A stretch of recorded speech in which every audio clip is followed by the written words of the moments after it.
गणेशाय नमः। सृष्ट्यादौ ब्रह्मणा सम्यक् पूजितः फलसिद्धये सदैव पार्वती पुत्र ऋणनाशम्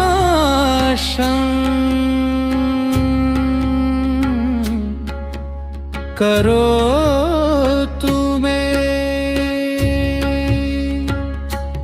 त्रैलोक्याधिपतिं देवं गणनाथं विनायकं भक्तप्रियं च वरदं विनाशं करोतु मे।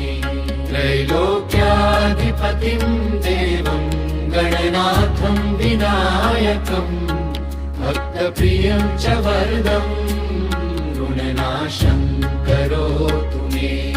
नागयज्ञोपवीतं च नानारत्नविभूषितं भक्तानां कामदं देवं ऋणनाशं करोतु मे। त्रैलोक्याधिपतिं देवं गणनाथं विनायकं भक्तप्रियं च वरदं ऋणनाशं करोतु मे।